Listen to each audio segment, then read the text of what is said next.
Bago tayo mag-umpisa sa ating istorya, i-comment mo muna kung taga saan ka at anong oras ka nanonood ngayon. Malay mo, sa simpleng pag-comment mo, may makabasa rin na kagaya mong may pinagdadaanan, pero patuloy pa ring lumalaban sa buhay. Dahil ang istoryang ito ay hindi lang tungkol sa ginto, hindi lang tungkol sa biglang pagyaman, kundi tungkol sa dalawang taong matagal nang tinatapakan ng mundo, pero hindi kailanman natutong yumuko sa mali. Sa gilid ng lumang rails sa Sitio Maligaya, may isang barong-barong na nakasiksik sa pagitan ng tambakan ng sirang yero at bakanteng lote na tinutubuan ng talahib. Kapag tag-init, tila pugo ng loob nito dahil sa init na hinihigop ng bubong na lata. Kapag tag-ulan naman, kailangan pang maglagay ng palanggana sa 4 na sulok dahil tumutulo ang bubong na parang umiiyak kasabay ng langit. Doon nakatira ang mag-amang sina Dario Magsalin at Luntian.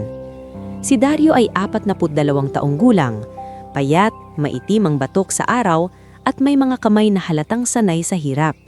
Ngulit kung titingnan ng malapitan ang kanan niyang kamay, mapapansin ang bahagyang panginginig ng daliri at peklat na bumabagtas mula palad hanggang pulso. Dati siyang karpintero sa isang maliit na pagawaan ng Muebles sa bayan. Kilala siya noon bilang tahimik pero pulidong manggagawa. Kapag siya ang gumawa ng upuan, hindi agad lumuluwag ang pako. Kapag siya ang gumawa ng mesa, pantay ang paa at makinis ang gilid. May pangarap siyang makapagpatayo ng sariling maliit na talyer, pero nagbago ang lahat nang masunog ang bodega ng kanilang pinapasukan. Noong araw na iyon, may naiwan na batang apprentice sa loob. Si Dario ang unang sumugod kahit sumisigaw ang iba na huwag na. Nailabas niya ang bata, pero bumagsak sa kamay niya ang nasusunog na kahoy. Nasa ospital siya ng 3 linggo. Paglabas niya, wala na siyang trabaho. Hindi na raw siya kasing bilis gaya noon. Hindi na raw siya productive. Walang kompensasyon na sapat, walang panghabang buhay na tulong, at higit sa lahat, walang hustisya. "Pasensya ka na, Dario," sabi noon ng may-ari ng shop na si Ginoong Prieto habang nakaiwasang tingin. "Mahina na ang kamay mo. Hindi na kaya ng negosyo namin ng may mabagal na trabahador." Hindi sumagot si Dario. Tinitigan lang niya ang kamay niyang dating bumubuhay sa pamilya niya. Sa kamay na iyon siya kumapit sa pangarap. Sa kamay ding iyon biglang nadulas ang lahat.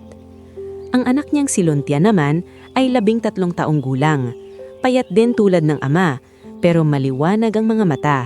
Sa kabila ng laging maruming tsinelas at pinaglumaan na uniforme, halata sa kanya ang talino. Palagi siyang dalang lumang kwaderno na pinagtagpi-tagpi ang pahina. Sa likod nito, madalas siyang gumuhit ng bahay. Hindi mansyon, hindi palasyo, kundi simpleng bahay na may matibay na bubong, 2 bintana, maliit na kusina at bakurang may talim na malunggay. "Tay," minsan niyang sinabi habang nakahiga sila sa sahig na karton. "Pag engineer na ako, gagawan kita ng bahay na kahit bumamyo, hindi tayo magigising dahil may tumutulo." Ngumiti si Dario, kahit kumikirot ang dibdib. "Basta mag-aral ka lang, nak. Ang bahay, mas madali nang itayo kapag matibay ang pangarap." "Pero paano kung wala tayong pambayad sa school?" Sandaling natahimik si Dario.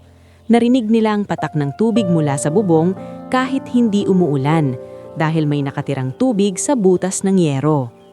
"Gagawan natin ng paraan," sagot niya. "Hindi ka titigil. Kahit ako ang maubos, basta ikaw magpapatuloy." Araw-araw, bago pa sumikat ang araw, gising na ang mag-ama. Si Dario ang unang bumabangon. Iinitin niya ang natirang kanin kung meron pa, lalagyan ng asin at hahatiin sa 2. Kapag kulang, ipapanggap niyang busog siya. "Kain ka pa, atay," sabi ni Luntian isang umaga. "Busog pa ako sa kape," sagot niya. "Wala naman tayong kape." Napatingin si Dario sa anak at pareho silang natawa ng mahina. Ngunit ang tawang iyon ay may kasamang kirot dahil pareho nilang alam ang totoo. Pagkatapos kumain, itutulak na nila ang lumang kariton. Puno iyon ng tali, sako, piraso ng yero at lumang timbangang minsang gumagana, minsan hindi. Mula sa rails, dadaan sila sa eskinita, palengke, construction site, likod ng tindahan at tambakan. Nanganalap sila ng bote, lata Bakal, sirang bentilador, lumang kaldero at kung anumang pwedeng ibenta sa junk shop. May mga araw na swerte sila, nakakakuha ng lumang tubo, sirang electric fan o ilang kilo ng bakal mula sa ginibang tindahan. Pero madalas, bote at plastik lang ang laman ng kariton. Kapag tanghali na, magpapahinga sila sa lilim ng puno ng akasya, malapit sa palengke. Doon nila madalas makita si Mang Polding, tricycle driver na may malakas tumawa at laging dalang baong saging. "Oh, mag-ama!" tawag ni Mang Polding habang humihinto ang tricycle. "May sobra akong saging dito. Huwag niyo sabihing libre. Bayad niyo na lang ng ngiti." "Utang na naman namin sa'yo, Mang Polding," sabi ni Dario. "Hindi utang yan. Baka pag yumaman kayo, ako pa maging driver niyo." Napangiti si Luntian. "Pag yumaman po kami, Mang Polding, bibigyan namin kayo ng bagong tricycle." "Sus bata, isulat mo yan baka makalimot ka." Biro ng matanda. Hindi lahat ay kagaya ni Mang Polding. Sa palengke, kilala ang mag-ama bilang magbabakal. Hindi pangalan ang tawag sa kanila ng iba, kundi trabaho. Minsan, mas masakit pa roon, parang dumi ang tingin sa kanila. "Uy, Luntian!" sigaw ni Trixon, kaklase niya, habang kasama sina Nilo at Harvey sa tapat ng tindahan ng soft drinks. "May assignment ba tayo o kalawang lang dala mo?" Nagtawanan ng dalawa. "Baka ang project niya sa science, bote-bote," dagdag ni Nilo. Hindi lumingon si Luntian. Itinulak niya lang ang kariton kasama ang ama. Pero nakita ni Dario ang pagkuyom ng kamay ng anak. "Anak, huwag mong hayaang gawing maliit ng bibig nila ang pagkatao mo." "Pero tay, bakit parang kasalanan maging mahirap?" Tumigil si Dario sa pagtulak.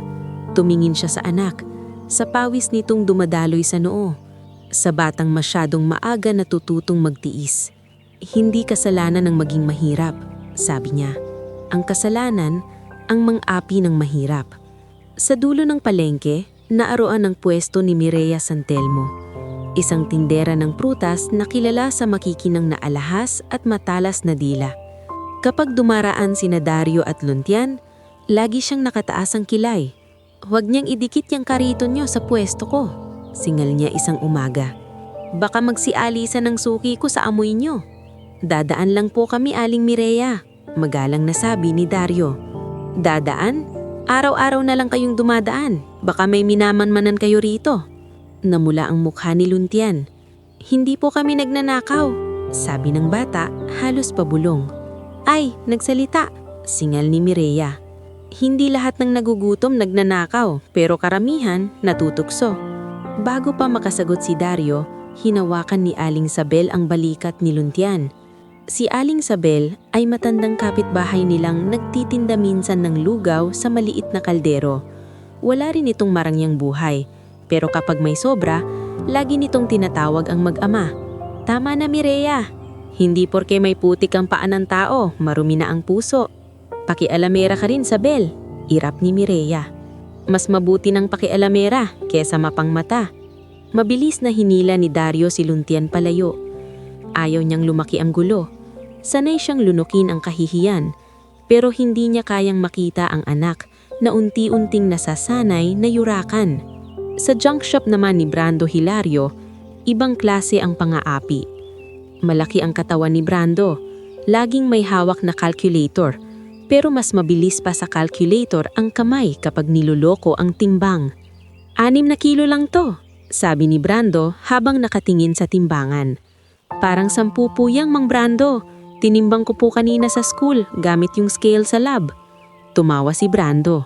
"Haha, aba, tuturuan mo pa ako. Kung ayaw nyo, didalhin nyo sa iba.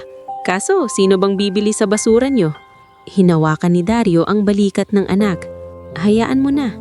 Paglabas nila, hindi nakatiis si Luntian. "Tay, niloloko niya tayo."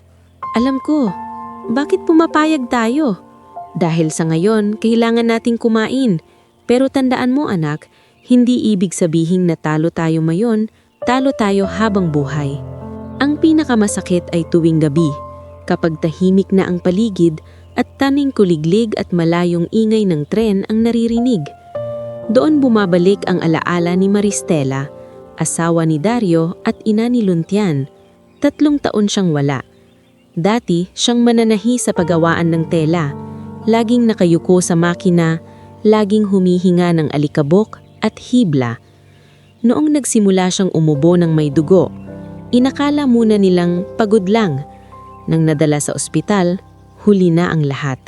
Bago siya manatay, iniabot niya kay Luntian ang maliit na kwaderno. "Anak," mahinang sabi noon, "kapag nahihirapan ka, basahin mo to. Kapag pakiramdam mong wala ka ng halaga, tandaan mo, hindi sinusukat ang tao sa laman ng bulsa." "Ma, gagaling ka pa," umiiyak na sabi ni Luntian.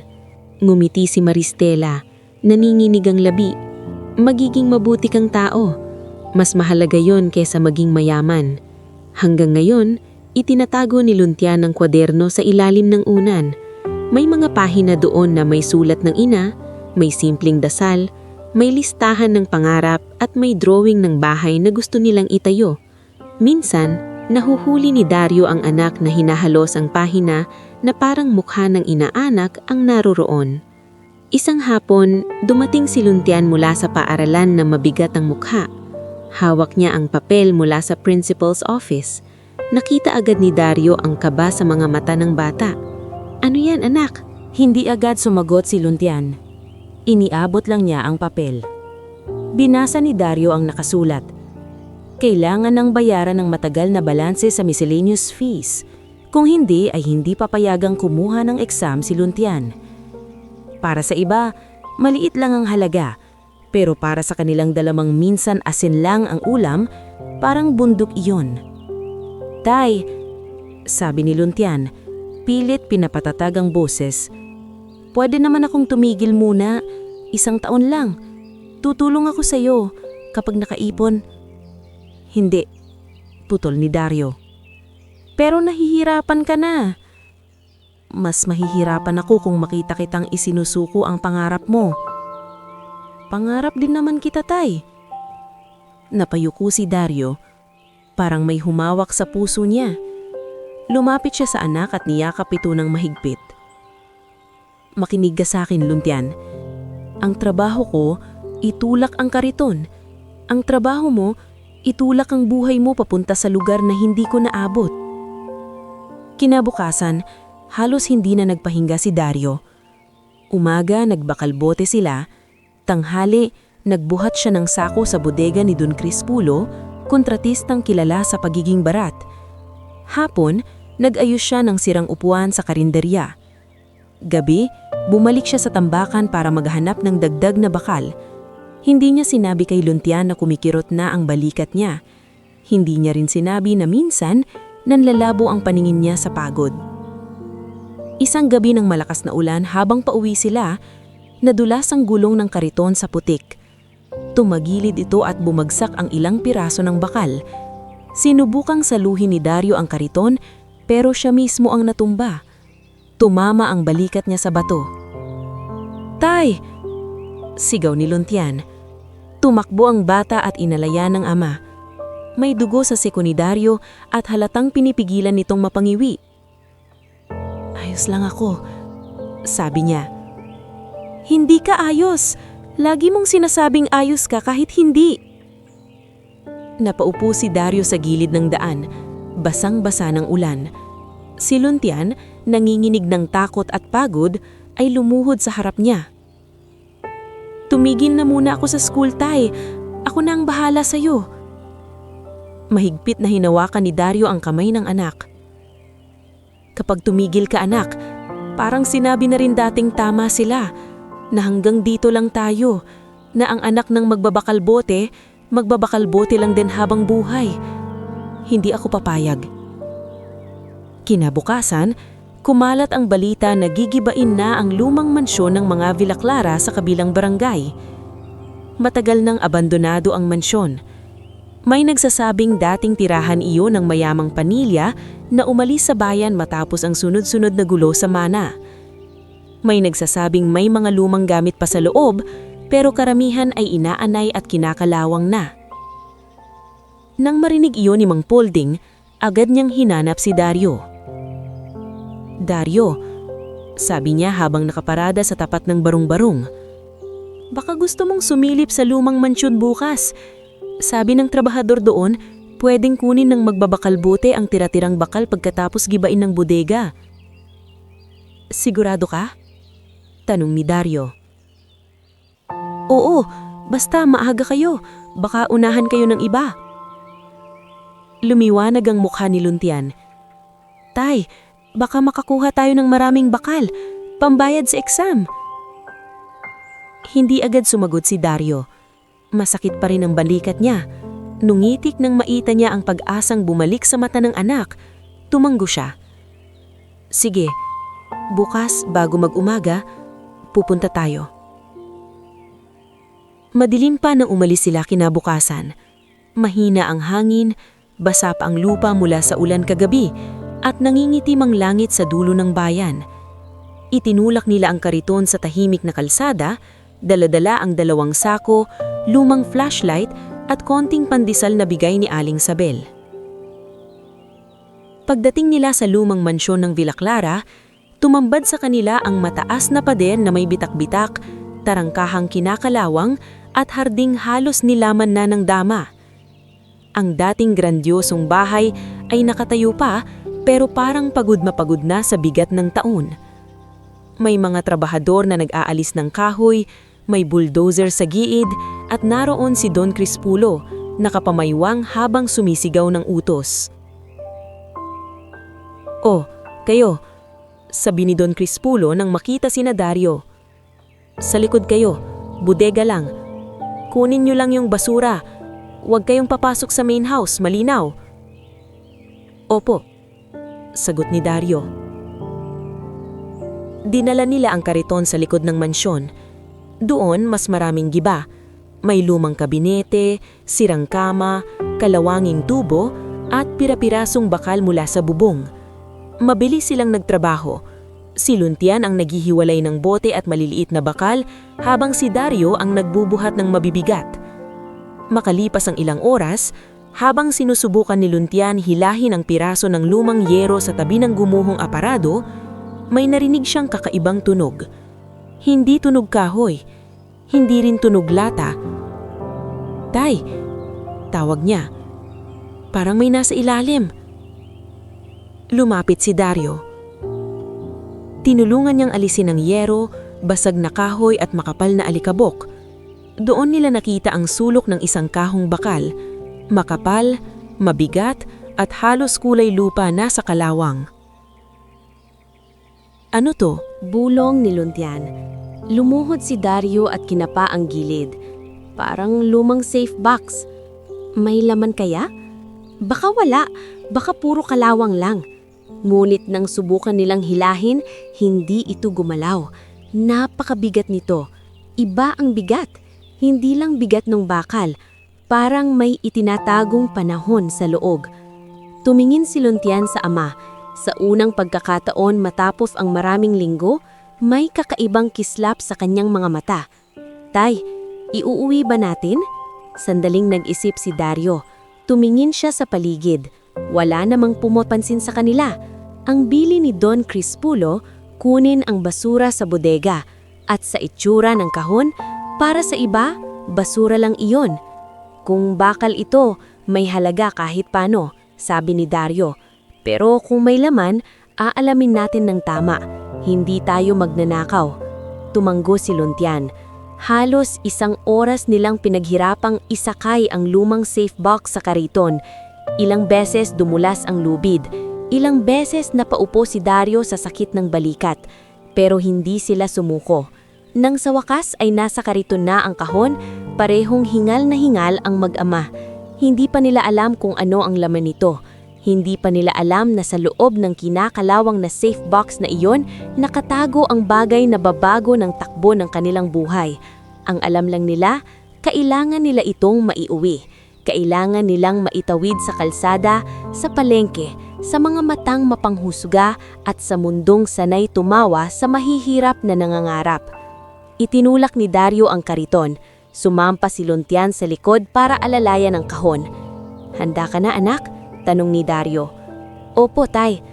At habang dahan-dahan silang lumalabas sa bakuran ng lumang mansyon, nagsimulang umikot ang gulong ng kariton. Mabagal, maingay, mabigat. Parang buhay nilang matagal nang hirap na hirap umusad, ngunit hindi kailanman tumigil.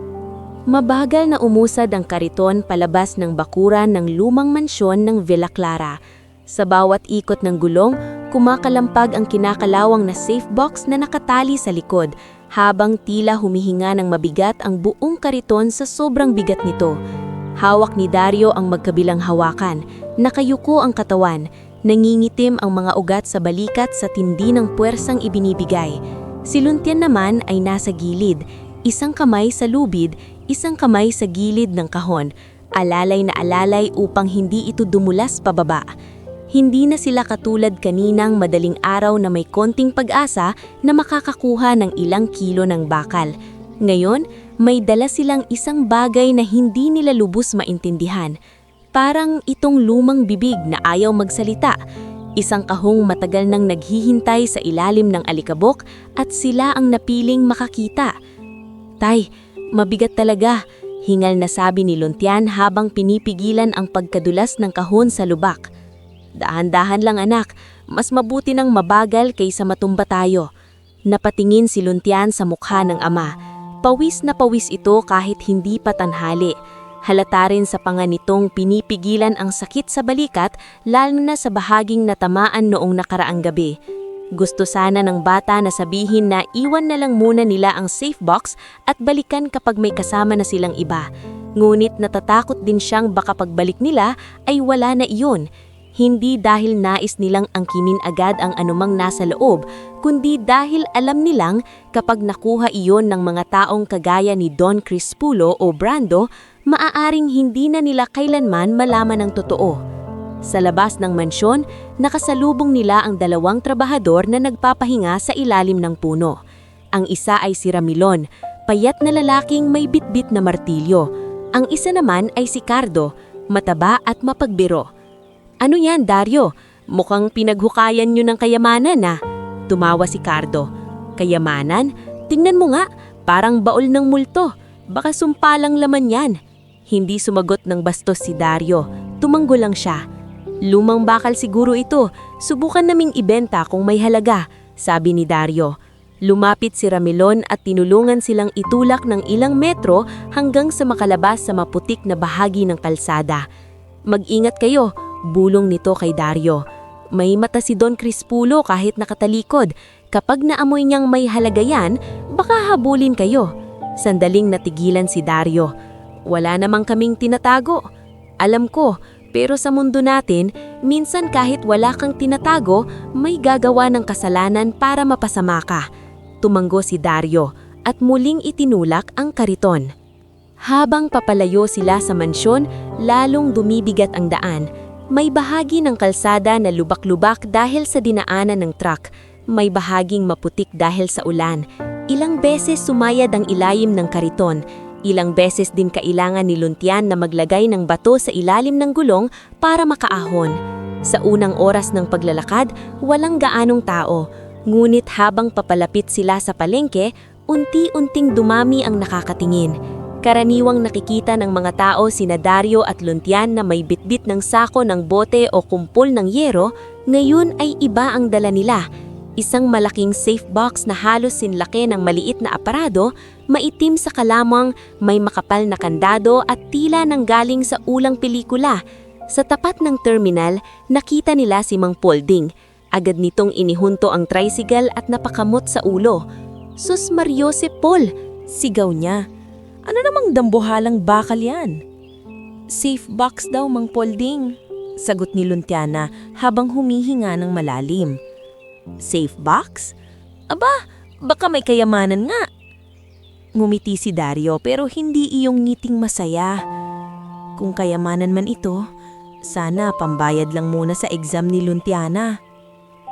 Lumapit si Mang Polding at sinubukang buhatin ng isang gilid. Napangiwi siya agad. "Ay, hindi kaya ng tricycle ko to. Baka bago makarating sa inyo, pati makina ko sumuko sa buhay." Tumawa siya pero nang makita ang pagod ng mag-ama, naging seryoso ang mukha niya. Pero tutulungan ko kayong itulak hanggang kanto. Salamat, Mang Polding, sabi ni Luntiana. Sa tulong ng matanda, nakausad sila ng mas mabilis. Mulit nang nakarating sila sa tapat ng palengke, doon nagsimula ang bagay na pilit sanang igiiwasan ni Dario. Ang pagtitipon ng mga usisero. Unang nakapansin si Mireya Santelmo. Nakatayo siya sa harap ng pwesto ng prutas, may hawak na pamaypay at suot ang makintag na singsing na gustong-gusto niyang ipakita sa mga mamimili. Ano na naman yan? Malakas niyang tanong, sapat para marinig ng halos lahat. Dario, pati ba kabaong ng kalawang iuuwi niyo na? May ilang tindera ang natawa. Hindi sumagot si Dario, mas lalo niyang hinigpitan ang hawak sa kariton. Lumapit si Mireya, nakataas ang kilay habang pinagmamasdan ang safe box. Baka naman iniisip niyo may ginto sa loob niyan, sabi niya. Hay naku, kawawang bata. Luntiana, huwag kang maniwala sa panaginip ng tatay mo. Minsan ang mahirap kapag masyado ng gutom, pati basura akala kayamanan. Namula ang tainga ni Luntiana. Gusto niyang sumagot pero naalala niya ang sinabi ng ama. Huwag hayaang gawing maliit ng bibig nila ang pagkatao mo. Dadaan lang po kami, mahinang sabi ni Dario. Ngunit sa kasamaang palad, narinig sila ni na Trixon, Nilo at Harvey na bumibili noon ng soft drink sa tindahan. Uy, si Luntiana! Sigaw ni Trixon. May dala silang kaban ng kayamanan! Tumakbo si Nilo at Harvey palapit, sabay katok-katok sa safe box. Hello, may tao ba dyan? Biro ni Harvey. Baka nandyan ang baon ni Luntiana. Isang pirasong kalawang. Nagtawanan ng ilang tambay sa gilid ng palengke. May isa pang sumigaw. Buksan niyo na! Baka lumabas ang prinsesa ng basura. Napakagatlabi si Luntiana. Bumaba ang tingin niya sa sugat sa palad na nakuha habang itinatali ang safe box. Masakit iyon, pero mas masakit ang mga tawanan. Tay, bulong niya. Tuloy lang, malapit na tayo. Ngunit bago pa sila makalampas, lumabas mula sa junk shop si Brando Hilario. Malaki ang tiyan, nakasando at may hawak na kalkulador na tila sandata niya sa pandaraya. Pagkakita sa safe box, kumislap ang mata niya pero mabilis niyang itinago iyon sa pamamagitan ng malakas na tawa. Aba, ano yan Dario? Bagong bahay niyo. Nagtawanan na naman ang mga tao. Kung ibebenta nyo, kukunin ko ng 100 piso. Mabigat lang yan sa kariton nyo, wala nang silbi. Tingnan mo, puro kalawang. Hindi muna namin ibebenta. Umismid si Brando. Hindi ibebenta? Ano, gagawing aparador? O baka iniisip nyong may laman? Huwag kayong masyadong ambisyoso. Ang ginto, hindi napupunta sa kamay ng gaya natin. Gaya natin? Namunang na mahinang tanong si Luntiana. Pero bakit parang lagi mong kaming niloloko sa timbang kung pareho lang pala tayo? Biglang tumahimik ang ilan. Napatingin si Brando sa bata. Namula ang mukha. Aba, sumasagot ka na ngayon. Singhal niya. Dario, turuan mo yung anak mo. Baka nakakalimutan niyang sa akin yung inibebenta ang basura niyo. Hinawakan ni Dario ang balikat ni Luntiana. Pasensya na Brando. Sabi niya kahit alam niyang walang dapat ipagpasensya ang anak. Pagod lang ang bata. Pagod? Singit ni Mireya. Lahat tayo pagod, pero hindi lahat nagdadala ng kalawang sa gitna ng palengke na parang parada. Sa sandaling iyon, dumaan ang pick-up ni Kapitan Rodolfo Maningas. Huminto ito nang makita ang mga taong nagkukumpulan. Bumaba siya, suot ng plantsadong polo at salaming itim kahit makulimlim ang langit. Ano ang kaguluhan ito? Tanong niya. Kapitan, mabilis na sabi ni Mireya. Itong mag-amang ito nakaharang sa daan. May hila-hilang kung anong basura. Tinanggal ni Kapitan Rodolfo ang salamin at tinignan sina Dario mula ulo hanggang paa. Dario, kilang beses ko bang sasabihin, kapag may mga bisita sa barangay, ayusin nyo naman ang dinadaanan nyo. Nakakahiya. Hindi po kami magtatagal, Kapitan. Dapat lang. At ano ang dala nyo? Lumang safe box po mula sa bodega ng Villa Clara. Pinayagan kaming kumuha ng scrap doon. May papel ka bang nagpapatunay? Napahinto si Dario. Wala. Ang meron lang ay pahintulot na sinabi ni Don Crispulo sa harap ng ilang trabahador. Wala po, pero kung wala, mag-ingat ka. Putol ng kapitan. Baka mamaya, ninakaw nyo pala yan. Parang sinaksak si Luntian sa dibdib. Ang salitang ninakaw ay madalas nilang marinig kahit wala silang ninanakaw. Parang dahil mahirap sila, laging nakahanda ang tao na pagdudahan sila. Hindi po magnanakaw ang tatay ko, sabi ni Luntian, nanginginig ang boses. Tumingin si Kapitan Rodolfo sa bata. Wala akong sinabing magnanakaw kayo. Sabi ko lang mag-ingat kayo. Ngunit malinaw sa lahat ang ibig niyang sabihin. Mabuti na lang at dumating si Aling Sabel, bitbit ang maliit na supot ng pandesal. Nakita niya ang mag-ama, ang mga taong tumatawa at ang pamumula ng mata ni Luntian. Dario, tawag niya. Halika na. Huwag niyo nang sayangin ang lakas niyo sa mga taong walang ibang laman ng bibig kundi pangmamaliit. Aling Sabel, sabi ni Mireya, huwag kang makisawsaw. Makikisawsaw ako kung ang tinitimplan niyo ay pang-aapi, sagot ng matanda. May ilang natahimik. Si Dario naman ay tumanggo kay Aling Sabel at muling itinulak ang kariton. Hindi na siya lumingon kahit naririnig pa rin ang bulungan at tawa sa likuran. Pagdating nila sa barong-barong, halos bumigay ang tuhod ni Dario. Inalayayan siya ni Luntian habang si Mang Polding at Aling Sabel ay tumulong ibaba ang safe box sa loob ng maliit nilang bakuran. Hindi nila ito maipasok sa bahay dahil napakaliit ng pinto, kaya inilagay nila ito sa ilalim ng bubong na trapal, sa tabi ng pinagpatong-patong na bote at bakal. Matagal silang nakatitig sa kahon. Ano ngayon ang gagawin natin? Tanong ni Luntian. Hindi natin ito bubuksan ng bara-bara. Kung may dokumento sa loob, baka masira. Kung may may-ari pa, kailangang malaman. Kung wala namang laman, saka natin ibenta bilang bakal. Pero paano kung kunin ni Don Crispulo?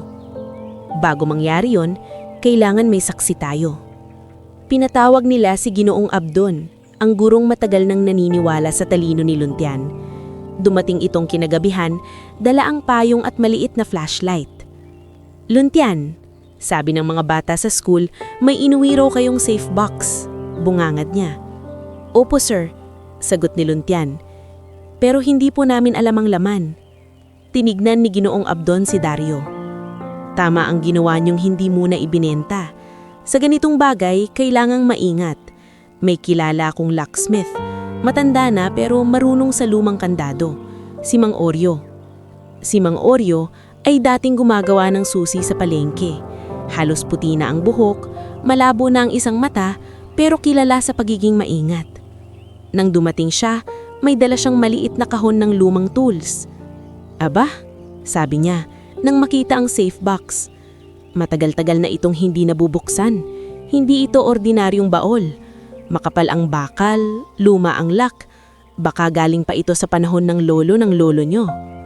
Kaya niyo po bang buksan? Tanong ni Luntian. Kaya siguro, sagot ni Mang Oryo. Pero hindi pwedeng madaliin.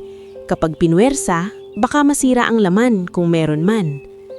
Nagtipon sa bakuran sina Dario, Luntian, Aling Sabel, Mang Polding, Ginoong Abdon at Mang Oryo.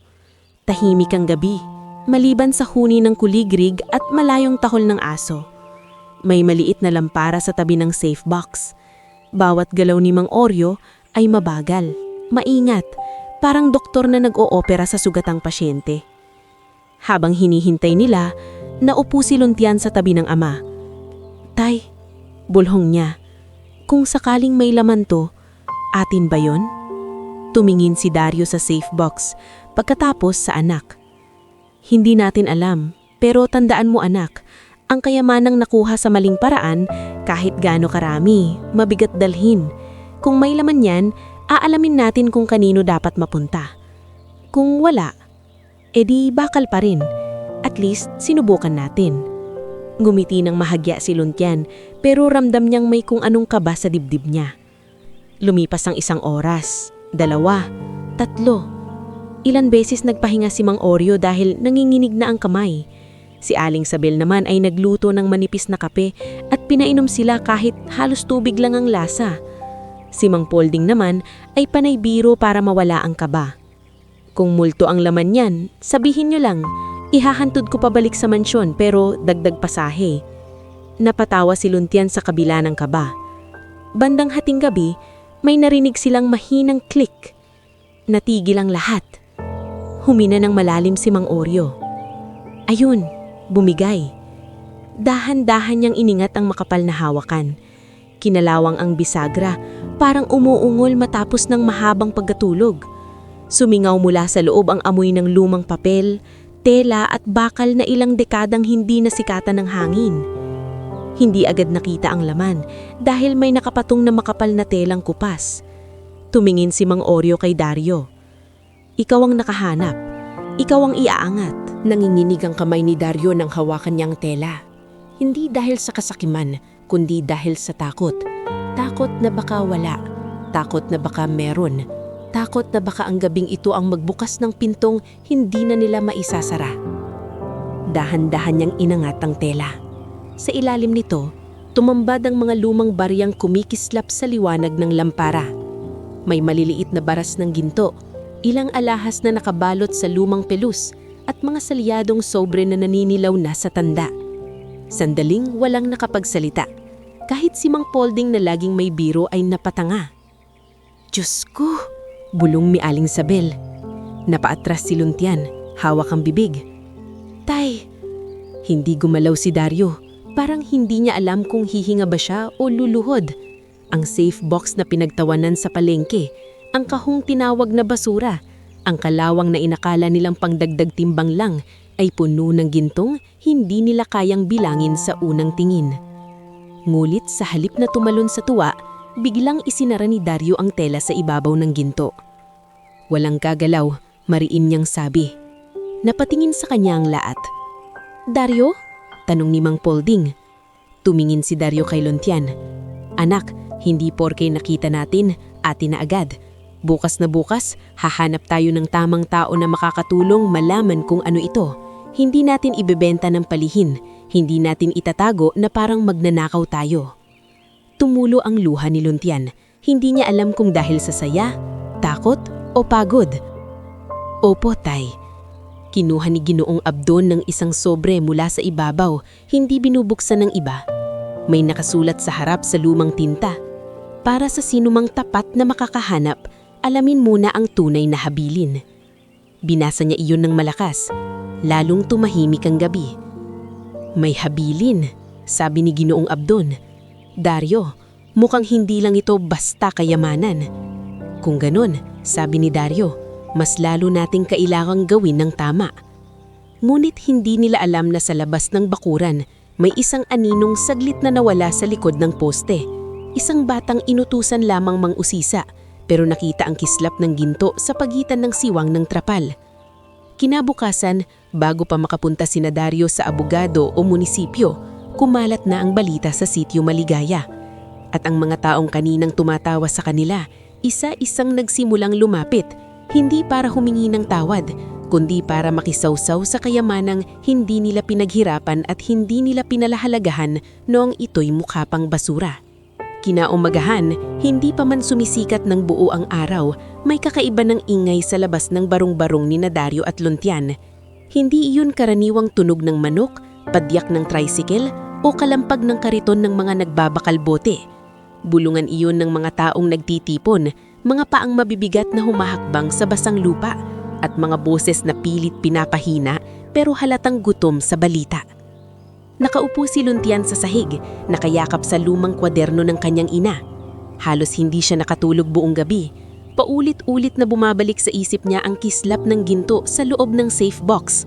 Hindi niya malimutan ang bigat ng katahimikan nang makita iyon ni Aling Sabel, Mang Pulbing, Ginoong Abdon at Mang Oryo. Para bang isang panaginip na biglang naging totoo, ngulit sa halip na saya lang, takot din ang dala. Si Dario naman ay nakatayo sa tabi ng safe box na muling binalot ng tela at tinakpan ng lumang trapal. Hindi niya ito niiwan buong gabi, hindi dahil nagdududa siya sa mga taong nasa loob ng bahay, kundi dahil alam niyang sa labas, kapag naamoy ng mundo ang pera, nagbabago ang lakad ng tao, nagbabago ang tono ng boses, at minsan pati mukha ng kaibigan ay nagiging mukha ng kalaban. Tay, Mahinang tawag ni Luntian. Ang daming tao sa labas. Tumando si Dario. Narinig ko. Paano nila nalaman? Hindi agad sumagot si Dario. Napatingin siya sa siwang ng trapal sa bakuran, sa bakas ng paa sa poste, at sa maliit na butas sa tagpi-tagping dingding kung saan may posibeng sumilip kagabi. May nakita. At kapag may nakita sa ginto, anak, mas mabilis pa sa apoy kumalat ang balita. May kumutok sa manipis nilang pinto, hindi mahina, kundi parang may karapatang pumasok. Dario, buksan mo to, mag-usap tayo. Sigaw ng boses ni Brando Hilario. Napatiglad si Luntian. Lumapit si Aling Sabel mula sa kabilang dulo ng bakuran, bitbit ng maliit na takure. Kagabi pa siya hindi mapakali, kaya maaga siyang bumalik upang samahan ng mag-ama. Huwag mong buksan agad, bulong ni Aling Sabel. Hindi maganda ang dating ng boses niyan. Sumunod na narinig ang boses ni Mireya Santelmo. Dario, huwag kang magtatago dyan. Buong barangay na ang nakakaalam. Kung may ginto nga iyan sa loob, dapat may makaalam na opisyal. Opisyal? Sabi ni Mang Polding na kararating lang, halatang nagmamadali at hindi pa nakakapag-ayos ng buhok. Tumahimik ka nga, Polding, singal ni Mireya. Ilang saglit pa, dumating si Ginoong Abdon. Dala niya ang kanyang lumang leather bag. May laman na notebook, ballpen at cellphone na halos basag na ang screen. Lumapit siya kay Dario at nagsalita ng mababa. Kailangan nating kumilos ng tama at mabilis, sabi ng guro. Kapag pinatagal natin dito ang safe box, lalong dadami ang gustong umangkin. May kakilala akong public attorney sa bayan, si Attorney ni Reza Kalumpit. Matagal na siyang tumutulong sa mahihirap na inaagawan ng lupa, benepisyo at mana. Mapagkakatiwalaan ba siya? Tanong ni Dario. Oo, hindi siya kagaya ng mga abogadong bumubukas lang ang tenga kapag may perang kumakalansing. Tumanggo si Dario. Pupuntahan natin siya, pero paano ang safe box? Dapat may record muna tayo. Kukuha tayo ng litrato, isusulat kung sino ang nakasaksi kagabi, at pagkatapos, dadalhin natin sa munisipyo o bangko sa tulong ng abogado. Hindi pwedeng nakatago lang dito. Bago pa sila tuluyang makapagdesisyon, muling kumatok si Brando. Mas malakas na. Dario, alam kong nandyan ka. Huwag kang magmalinis. Sa junk shop ko dapat dinala yung kahon. Kung hindi dahil sa akin, hindi ka marunong kumilatis ng bakal. Napalapit si Luntian sa ama. Tay, nagsisinungaling siya. Alam ko, sagot ni Dario. Kaya mas kailangan nating maging kalmado. Binuksan ni Dario ang pinto, ngulit hindi niya hinayaang makapasok ang kahit sino. Sa labas, halos 20 tao na ang naroon. Nandoon si Brando, namumula ang muha, nandoon si Mireya, nakataas ang baba. May ilang kapitbahay na dati ay hindi man lang bumabati, pero ngayon ay may dalang tinapay, kape at pekeng ngiti. Nandoon din sina Trixon, Nilo at Harvey, kunwari nakikiusyoso lang, pero halatang kinabahan nang makita ang seryosong mukha ni Dario. Anong kailangan nyo? Tanong ni Dario. Balita namin may nakita kang ginto. Dapat may parte ako. Parte? Tanong ng Mang Polding na napakamot sa batok. Saang parte? Sa pagtawa mo ba kahapon? Wala kang pakialam, sagot ni Brando. Negosyo ko ang scrap dito. Lahat ng matitinong nagbabakal bote sa akin nagbebenta. Pero hindi sa'yo galing ang safe box, sabi ni Luntian, hindi na napigilan. Tinuro siya ni Brando. Ikaw bata, matuto kang rumispeto. Respeto? Biglang singit ni Aling Zabel. Respeto ba yung daya sa timbang? Respeto ba yung pagtawanan ng pagod ng bata? Tumalim ang mata ni Brando. Ngulit bago pa siya makasalita, dumating ang pick-up ni Kapitan Rodolfo Maningas. Bumaba siya ng mabagal kasama ang 2 tanod. Ngayon, hindi na salaming itim ang suot niya, kundi ngiting pilit mabait. Dario, sabi niya, narinig ko ang balita. Bilang kapitan, tungkulin kong protektahan ka. Hindi sumagot si Dario. Alam niya ang klasing proteksyon na kadalasang inaalok ng mga taong kagaya ni Kapitan Rodolfo. Proteksyong may kapalit. Mabuti po kung ganon, maingat na sabi ni Ginoong Abdon. Dahil pupunta kami ngayon sa abogado para mai-report ng tama ang natagpuan. Bahagyang nagbago ang mukha ni Kapitan Rodolfo. Abogado agad? Hindi ba pwedeng sa barangay muna nating idaan para hindi na lumaki? Malaki na po ito at dahil may kinalaman sa posibleng estate, historical property at legal ownership, mas mabuting dumaan sa tamang proseso. Napatingin si Kapitan kay Dario. Baka naman nadadala ka lang ng guru na to. Dario, alam mo namang matagal na kitang kilala. Kung sa akin mo ipagkakatiwala, mas mabilis nating maaayos. Hindi ka lang mahihirapan sa papeles, may makukuha ka, may makukuha ang barangay, tahimik ang lahat. Naintindihan agad ni Dario ang ibig sabihin. May makukuha siya, oo, pero mas malaki ang makukuha ng mga taong hindi naman nahirapan, hindi naman pinagtawanan, at hindi naman dinala ang safe box sa gitna ng totingan.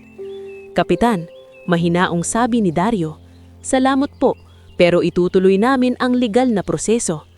Tumigas ang panga ni Kapitan Rodolfo, pero ngumiti pa rin siya.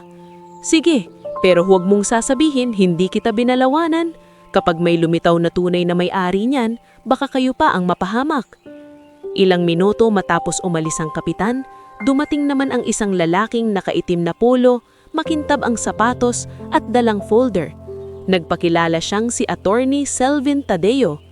Magandang umaga, sabi niya, nakangiti ngulit malamig ang mga mata. Ako ang legal representative ng ilang natitirang kamag-anak ng pamilya Villaclara. Nabalitaan naming may nakuha kayong safe box mula sa ari-arian nila. Nagkatinginan sina Dario at Ginoong Abdon. May papeles po ba kayo? Tanong ni Ginoong Abdon. Naglabas si Selwyn ng calling card. Sapat na muna ito. Mas makakabuti kung ibibigay ninyo sa akin ng safe box para maiwasan ang kaso. Hindi ninyo nais makasuhan ng theft of estate property, hindi ba? Napahawak si Luntian sa braso ng ama. Hindi namin ninakaw, sabi niya. Ngumiti si Selwyn, ngunit walang init. Sa korte bata, hindi sakat ang sabi-sabi. Doon mas lalong natiyak ni Dario na hindi niya dapat ipagkatiwala ang safe box sa kahit sinong biglang sumusulpot. Kaya sa tulong ni Ginoong Abdon, Mang Polding, Aling Sabel at Mang Oryo, maingat nilang isinakay muli ang safe box sa kariton. Hindi na nila ito hinayaang silipin ng iba. Si Mang Polding ang nadhatid kay Luntian at Aling Sabel sa gilid, habang si Dario at Ginoong Abdon ang nagtulak. Pagdating sa opisina ni Ate Nereza Kalumpit, hindi iyon marangya. Maliit lang ang opisina sa ikalawang palapag ng lumang gusali, may electric fan na maingay, 2 upuang kahoy at istante ng kasong tila mas marami pa kay sa librong pambata sa library. Si Ate Nereza ay nasa edad 50, morena, maikli ang buhok at may matang sanay kumilatis ng takot at kasinungalingan. Pinakinggan niya ang buong kwento ng hindi pinuputol. Tinignan niya ang litrato ng safe box, ang nakasulat sa sobre at ang listahan ng mga saksi na dinawa ni Ginoong Abdon. Una sa lahat, sabi ni Ate Nereza, tama ang ginawa niyong hindi ibinenta at hindi itinago. Pangalawa, mali ang mga nananakot sa inyo na automatic na magnanakaw kayo. Pero kailangan natin itong iparecord. Dapat mailagak ang laman sa ligtas na lugar habang inaalam ang pinagmulan at kung may lehitimong tagapagmana. May karapatan po ba kami? Tanong ni Dario, halos nahihiya sa tanong. May posibilidad, sagot ng abogado. Lalo na kung may habilin na para sa finder, pero hindi tayo mag-a-assume. Susundan natin ang dokumento, batas at ebidensya. Doon unang nakahinga ng kaunti si Luntian. Hindi dahil sigurado na silang yayaman, kundi dahil may isang taong nagsasalita sa kanila nang hindi sila minamaliit. Sa tulong ni Ate Nereza, dinala ang safe box sa munisipyo kasama ang police blotter, inventory record at mga saksi. Binuksan ito sa harap ng opisyal, kinunan ng larawan ng bawat piraso ng ginto, bawat alahas, bawat sobre. May isang bank representative din na tinawag upang pansamantalang mailagak ang mga mahahalagang bagay sa vault habang sinusuri. Habang isa-isang inilalabas ang laman, napansin ni Ate Nereza ang selyadong sobre na may pangalang Doña Amalia Villaclara. Maingat itong binuksan sa harap ng mga saksi. Naroon ang lumang sulat, nakasulat sa pormal ngumit malinaw na Tagalog at Kastilang halo na nagsasabing ang sino mang tapat na makakahanap ng safe box at kusang magsusumiti nito sa tamang autoridad ay may nakalaang bahagi bilang gantimpala. Ang natitirang bahagi ay dapat gamitin para sa edukasyon, pabahay at kabuhayan ng mga mahihirap na pamilyang minsang pinagkaitan ng pagkakataon. Napatingin si Luntian sa ama. Hindi niya alam kung bakit bigla niyang naalala ang kwaderno ng ina. "Tay," bulong niya, "parang hindi lang pala para sa atin." Tumanggo si Dario at sa unang pagkakataon may kakaibang gaan sa kanyang muka. Kung ganun, mas mabuti. Ngulit habang lumilinaw ang direksyon ng legal na proseso, lalong dumidilim ang plano ng mga taong gustong maagaw ang yaman. Kinagabihan, sa likod ng junk shop ni Brando, nagtipon sina Don Crispulo, Kapitan Rodolfo at Ate Selwyn. Nandun din sina Trixon, Nilo at Harvey na hindi komportable habang nakatayo sa tabi ng lumang timbangan. "Simple lang," sabi ni Don Crispulo. "Akin ang demolition site. Anumang makuha roon, akin." "Hindi ganun kasimple," malamig na sabi ni Selwyn. "Kailangan ng dokumento. Makakagawa tayo ng kontrata na magmumukhang kasama ng binili mo ang lahat ng laman ng bodega." "Paano ang bata, Tayay?" tanong ni Brando. "Gagawa tayo ng ingay," sabi ni Kapitan Rodolfo. "Sasabihin nating ninakaw nila bago papayagan ng scrap collection. Kapag natakot, makikipag-areglo ang mga yan." Napatingin si Brando kina Trixon. "Kayo, sasabihin yung nakita niyo silang pumasok sa bawal na parte ng mansyon." Napalunok si Trixon. "Pero hindi po totoo yon." Lumapit si Brando, inilapag ang ilang libong piso sa mesa. "Mas mahalaga ba ang totoo kaysa sa perang panggamot sa kapatid mo?" Hindi makasagot si Trixon. Sina Nilo at Harvey ay nagkatinginan, halatang natukso. Samantala, unti-unting nagbabago ang buhay ni Dario at Luntian kahit hindi pa pinal ang hatol sa kayamanan. Dahil sa malinaw na habilin at sa rekomendasyon ni Ate Nereza, pinayagan ng estate trustee na bigyan sila ng pansamantalang assistance para sa seguridad at pangunahing pangangailangan. Hindi iyon marangyang halaga, ngunit sapat para makalipat sila mula sa barong-barong patungo sa maliit at malinis na inuupahang kwarto malapit sa paaralan. Noong unang gabi nila doon, hindi makatulog si Luntian sa kama. "Tay," sabi niya, nakatingin sa kisami mamalang butas. "Wala pong tumutulo." Ngumiti si Dario, ngunit may luha sa gilid ng mata. "Oo anak, wala." Naipatingin din ni Doktora Farah ang lumang injury ni Dario sa isang specialist na si Dr. Leandro Payumo. Sinabihan siya na kailangan ng therapy, pahinga at gamot upang hindi tuluyang lumala ang kamay at balikat. Sa unang pagkakataon matapos ng maraming taon, may doktor na hindi lang nagsasabing, "Tiisin mo na lang." Si Luntian naman ay nakabili ng maayos na sapatos, bagong kwaderno at bag. Nang pumasok siya sa school, may ilang kaklasing biglang bumati. "Uy, Luntian," sabi ni Nilo, pilit nakangiti.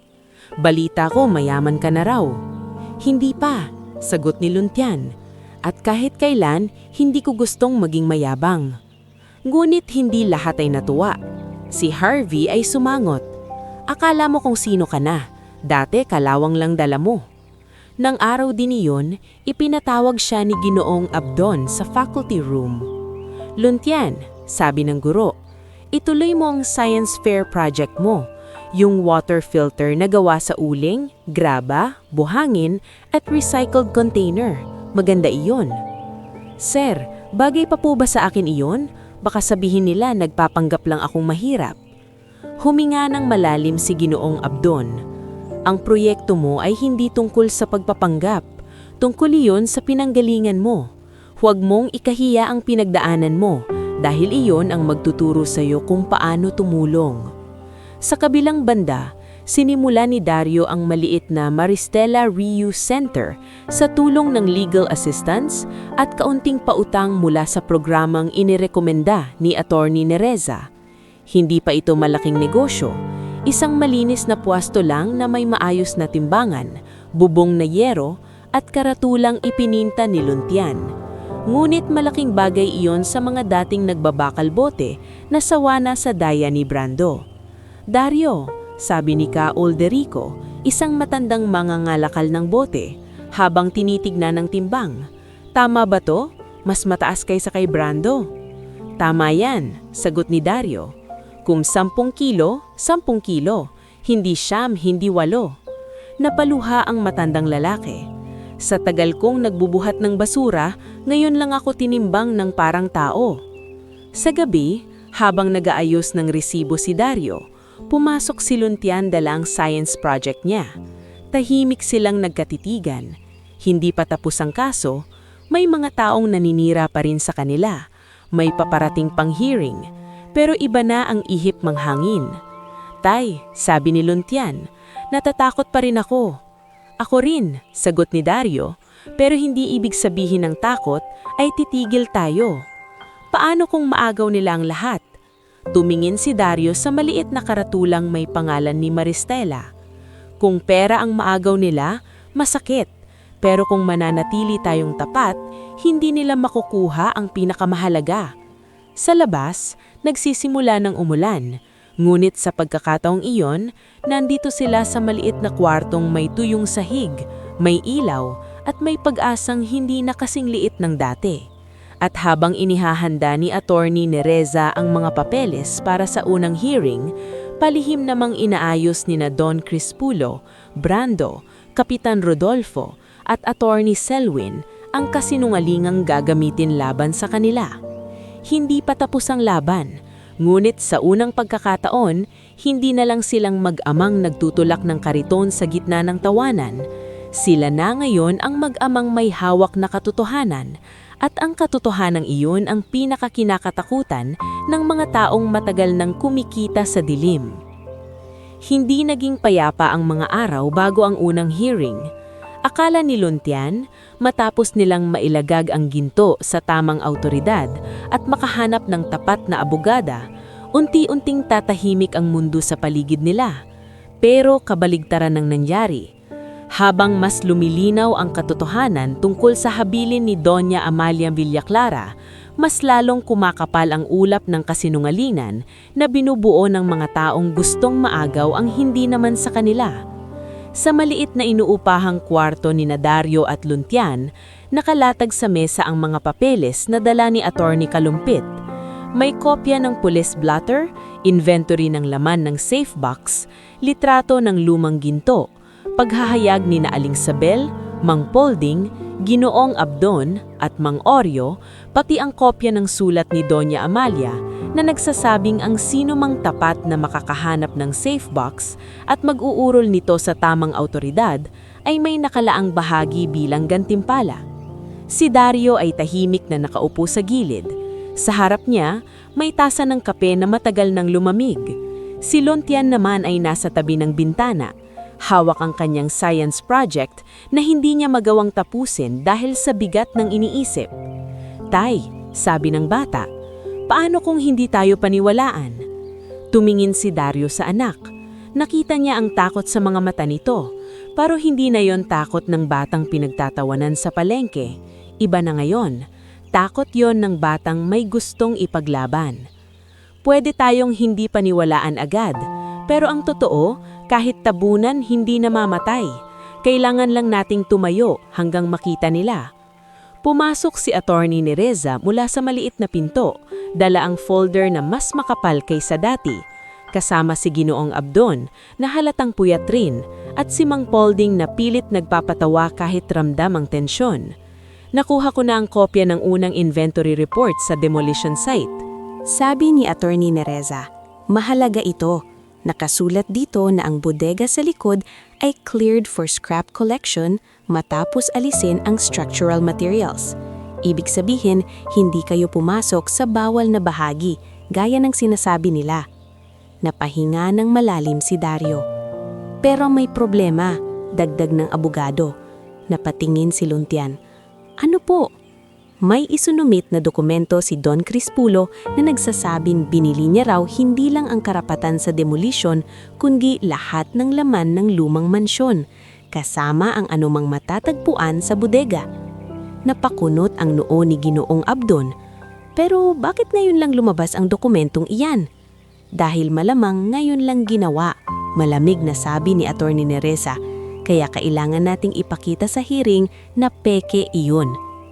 Dumating ang araw ng pagdinig na tila mas mabigat pa sa araw na itinula ni na Dario at Luntian ang safe box mula sa mansyon hanggang palengke. Sa munisipyo, hindi karaniwang hearing ang nangyari. Parang buong sitio Maligaya ay gustong makisaksi. May mga tindera, tricycle driver, trabahador, estudyante at mga dating nagbabakalbote. Nandoon si Mireya Santelmo nakasuot ng damit na tila pupunta sa pista pero hindi maitago ang kaba sa mukha. Nandoon si Brando Hilario, malaki pa rin ang tindig ngunit hindi na kasing yabang ang mga mata. Nandoon si Kapitan Rodolfo Maningas, suot ang formal na barong, pilit ipinapakitang siya pa rin ang may kapangyarihan. Nandoon din si Don Crispulo, nakapamiwang, at si Attorney Selwyn Tadeo na may hawak na makapal na folder at malamig na ngiti. Sa unahan ng silid, nakaupo si Judge Administrator Palomares, isang opisyal na itinalaga para pangunahan ang estate hearing at preliminary inquiry tungkol sa ownership ng safe box. Hindi siya hukom sa malaking korte pero may sapat siyang kapangyarihan para tanggapin ang ebidensya, suriin ang estate claim at i-refer ang mga posibleng kasong kriminal kung may lumabas na pandaraya. Simulan natin, sabi ni Palomares habang inaayos ang salamin. Ang usapin ngayon ay hindi lamang kung sino ang nakahanap ng safe box, kundi kung paano ito natagpuan, kung kanino ito lehitimong nakalaan, at kung may nagtatangkang gumawa ng pekeng claim. Unang tumayo si Attorney Selwyn. Maayos siyang magsalita, parang bawat salita ay pinakikintab bago ilabas sa bibig. Your Honor, ang aking kliyente si Don Crispulo Almazan ay may kontrata na nagpapatunay na binili niya raw ang karapatan sa lahat ng laman at materyales ng lumang Villa Clara Estate. Sa makatuwid, ang safe box, anuman ang laman nito, ay bahagi ng kanyang lehitimong pag-aari. Inilapag niya ang dokumento sa mesa. Ipinasa ito kay Palomares na matagal na sinuri ang papel. Tumayo naman si Attorney Nereza. Walang arte ang kilos niya pero buo ang boses. Sa aming panig, ipinapakita namin ang orihinal na demolition agreement na nakarehistro sa munisipyo bago pa man magsimula ang gibaan. Ang sakop lamang ng kontrata ni Don Crispulo ay structural salvage, kahoy, yero, bakal at materyales na walang estate marking. Wala itong sinasabing kasama ang personal property, sealed containers, heirloom o anumang bagay na may dokumentong may kinalaman sa estate. Nagbulungan ng mga tao. Napatingin si Don Crispulo kay Selwyn na bahagyang nangunot ang noo. Bukod dyan, dagdag ni Attorney Nereza, ang safe box ay hindi itinago ng mag-amang magsalin. Sila mismo ang nagulat, may saksi, may blotter at may inventory. Iyon ang unang palatandaan ng good faith. Tinawag si Dario upang magsalita. Tumayo siya ng mabagal. Suot niya ang malinis ngulit luma pa ring polo na pinalansya ni Aling Sabel. Halata ang kaba sa mukha niya pero hindi siya yumuko. Ginoo, sabi ni Palomares, ikwento mo kung paano ninyo natagpuan ng safe box. Huminga ng malalim si Dario. Nasa likod po kami ng lumang mansyon sa bodega. Pinayagan po kaming kumuha ng scrap doon matapos sabihan ni Don Crispulo na basura na ang natira. Nakita po ng anak ko ang kahon sa ilalim ng gumubhong aparado. Inuwi po namin dahil inakala naming lumang bakal. Nang nabuksan at makitang may ginto at dokumento, hindi po namin binenta. Dinala po namin sa abogado at sa autoridad. Bakit hindi mo nalang itinago? Tanong ni Palomares. Sandaling tumingin si Dario kay Luntian. Dahil anak po ang kasama ko, ayokong matutunan niya na ang pagyaman ay dapat daanin sa pagtatago ng totoo. Tahimik ang buong silid matapos iyon, maging si Mireya ay napayuko. Sumunod na tinawag si Mang Oreo. Ikinwento niya kung paano binuksan ang safe box sa harap ng mga saksi. Sumunod sina Aling Sabel at Mang Polding na parehong nagpatunay noong gabing nakita ang laman nito. Nang si Mang Polding ang magsalita, may ilang napangiti sa simula dahil likas siyang palabiro pero naging seryoso ang lahat nang ilibas niya ang cellphone niya. May dashcam po ang tricycle ko. Hindi maganda ang quality, pero kita rito na tinulungan nilang itulak ang safe box mula sa labas ng demolition site papunta sa kalsada. Kita rin sa video na galing sila sa likod na bodega, hindi sa main house. Ipinalabas ang video. Malabo, maalog at minsan natatakpan ng ulan ang lens. Pero malinaw ang mahalagang bahagi. Sina Dario at Luntian ay nagmula sa likurang bahagi kung saan pinayagang kumuha ng scrap. Kita rin si Ramilon, ang trabahador, na tumulong sandali at nagsabing mag-ingat sila. Nasaan si Ramilon? Tanong ni Palomares. May lalaking tumayo sa likuran. Si Ramilon iyon, nakasuot na kupas na damit at halatang kinakabahan. Napatingin siya kay Don Crispulo bago lumapit. Sabihin mo ang totoo, sabi ni Palomares. Napalunok si Ramilon. Totoo po, pinayagan po ni Don Crispulo ang mga magbabakal bote na kumuha sa likod. Narinig ko po iyon. Wala pong sinabing bawal ang bodega. Namula ang mukha ni Don Crispulo. Sinungaling ka, trabahador lang kita. Dati po, pero hindi na ako papayag na gamitin niyo lagi ang gutom namin para takutin kami. Doon simulang mabasag ang pader ng kasinungalingan. Ipinatawag naman sina Trixon, Nilo at Harvey. Ang tatlong batang dating nanunukso kay Luntian ay nakatay niyo sa harap na hindi magkatinginan. Unang nagsalita si Harvey. Nakita po namin silang pumasok sa bawal na parte, sabi niya, pero naninginig ang boses. Anong oras? Tanong ni Ate Nereza. Hindi nakasagot si Harvey. Anong bahagi ng mansyon?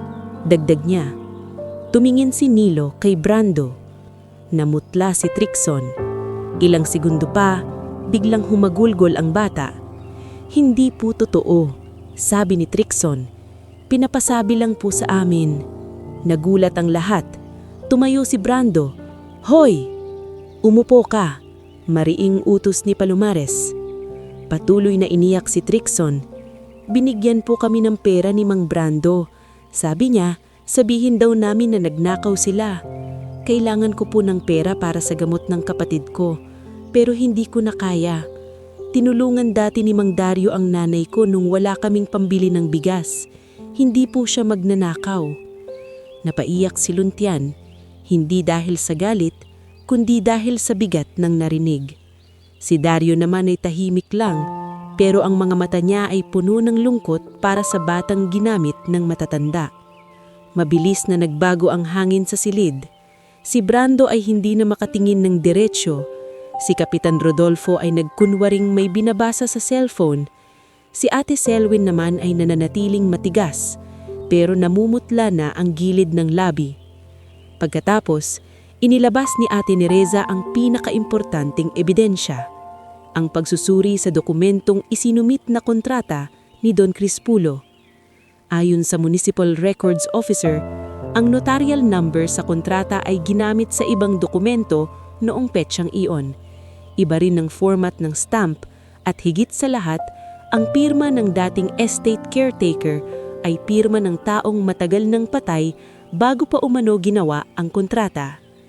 Peke, habli ng malinaw ni Palomares habang nakatingin kay Selwyn.